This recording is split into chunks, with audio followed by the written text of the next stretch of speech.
जनसाधारण मानक मोर अनुरोध जो मैंने नई कूल रोचे जेहेतु 20टा गेट खोला हो 3 लाख क्यूसेक पानी जीव तेणु से नई को गला बेले सतर्कता अवलम्बन करते। आज आमर हीराकुद बंधरु प्रथम वन्य जल निष्कासन करा जाउची।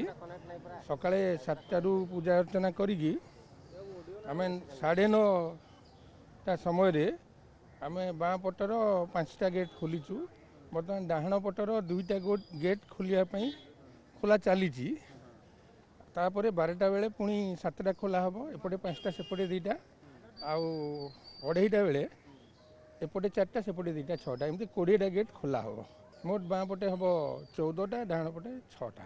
हाँ बर्तमान ऊपर मुंडर जो स्थिति रही जो पानी बर्तमान जहाँ इनफ्लो आसुची आम ताठू टिके अधिका आउटफ्लो करुचु माने अल्प टिके डाउन हम किंतु धीरे धीरे ऊपर मुंडर पानी कमिबो आउ आमर लेवल डाउन होगी 600 9 10 आड़ को आस आगू 2 दिन ना तापरे आसीपे तेणु ये 2 दिन भितर आम खाली करदेबू।